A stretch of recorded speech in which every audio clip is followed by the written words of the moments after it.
Stingy old Mr. Scrooge has long loved nothing or anyone but his own money. He did not understand the joy that Christmas and New Year brought to others. Therefore, on the eve of the holiday, the old man refused to let his assistant leave work early, who wanted to buy a present for his son. Mr. Scrooge even turned down his nephew's invitation to celebrate Christmas with his family, and also refused to donate money to help children in need. The old man closed his office late in the evening and went home. And then, in his bedroom, strange things began to happen. A wind blew from somewhere, thunder rumbled, and suddenly the ghost of his companion, who had died last Christmas, appeared in front of him. Mr. Scrooge was very scared and did not understand what was happening. The spirit said that after death he was punished for not doing good and not helping people during his lifetime. He did not want the old man to suffer the same fate. So he warned Scrooge that 3 other ghosts would soon visit him. After these words, the spirit disappeared. The old man pretended that nothing had happened. But soon, the ghost of a child appeared before him. Mr. Scrooge was stunned because it was the spirit of his past years. The ghost, with the help of magic, transferred them to the past. The old man saw himself as a little boy in the town where he was born and raised. He was decorating the Christmas tree, and he had a lot of fun. Then Mr. Scrooge saw himself in his youth, the day when, full of delight and hope, he proposed to his beloved. After that, the old man saw himself matured. His wife was crying, and he could not understand why she decided to part with him. The fact is that Scrooge no longer paid attention to her, but only thought about money. The old man could not look at such himself from the side, and asked the ghost to return him back. The spirit eventually disappeared, but another ghost appeared in its place. He carried Scrooge to his assistant's home on Christmas Eve. The whole family was sitting at a poor table. The old man was sure that they all hated him, but he became convinced that this was not so. The aide offered a toast to Mr. Scrooge's health, and his wife very willingly joined the toast.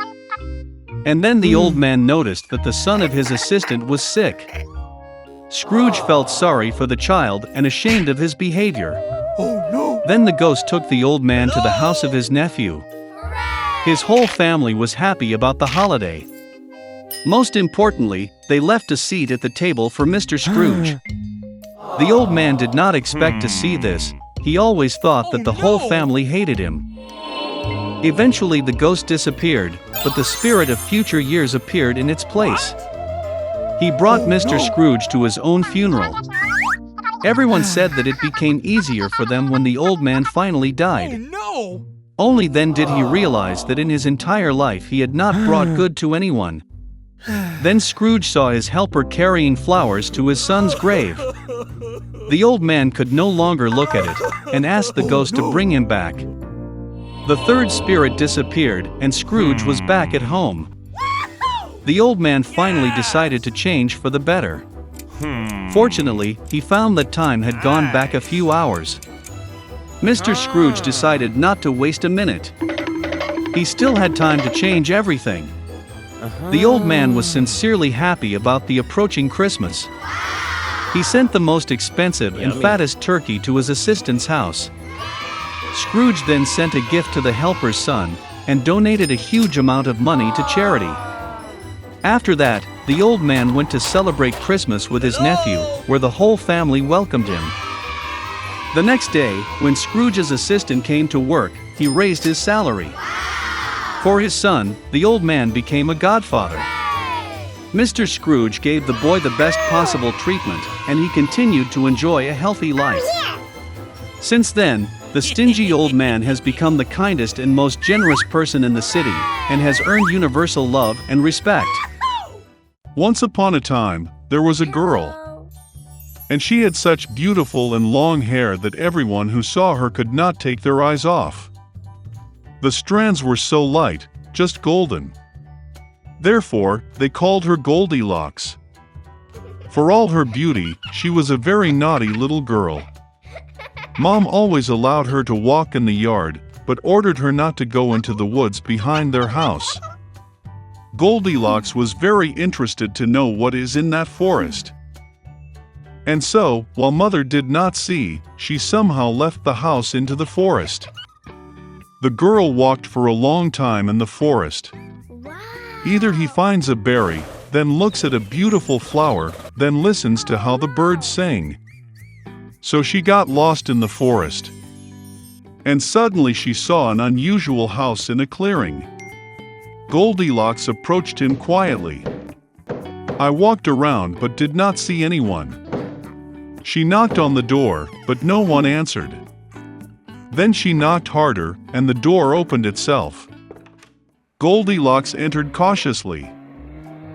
3 bears lived in that house. One bear was dad big and shaggy. The other was a mother bear. It was smaller.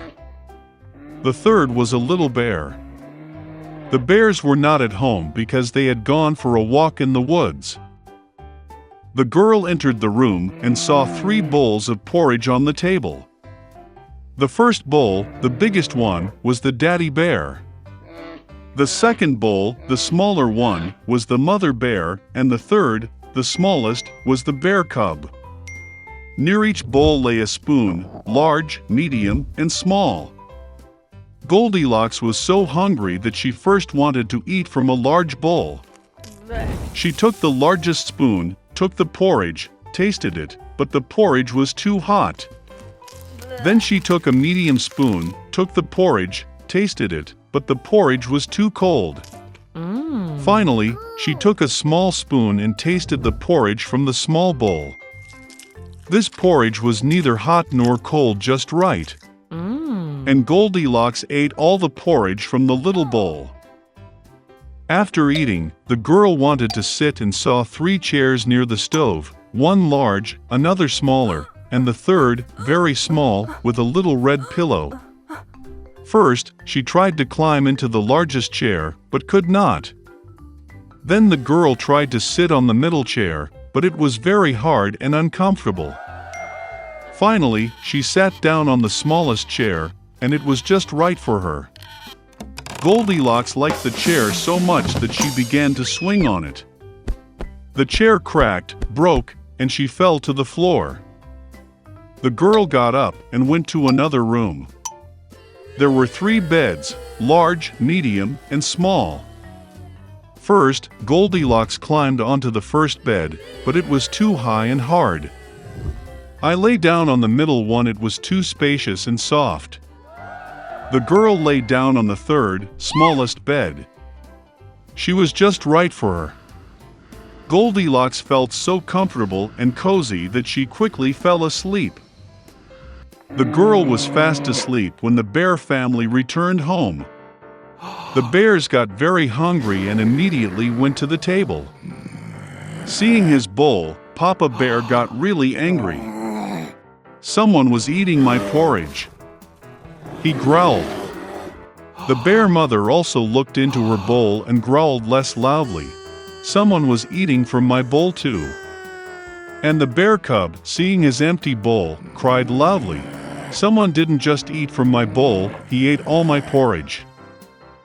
The bears smelled something was wrong, left the table, and began to look around. Daddy Bear noticed that someone moved his chair and growled in a terrible voice. Someone was sitting on my chair. The bear mother looked at her chair and complained. Someone was sitting on my chair and moved it from its place.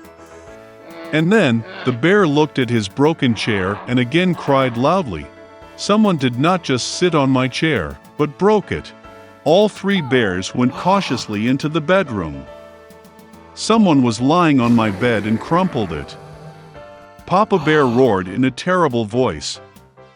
And someone was lying on my bed too and crumpled it, growled the mother bear. The teddy bear looked at his bed and cried again. Someone was lying on my bed. And then he saw the girl and squealed in a thin voice, and still sleeps in her. Dad and Mom bears came to the bed and saw that a little girl was sleeping there. Goldilocks woke up from the cry of a bear cub, and was very frightened. There were 3 bears in front of her. She instantly jumped out of the house and ran wherever her eyes looked, without looking back. The girl ran for a long time. She was very tired, and then she saw her mother, who was looking for her missing daughter in the forest. Since then, Goldilocks always listened to her mother and did nothing without her permission. She became a very obedient, kind, and good girl,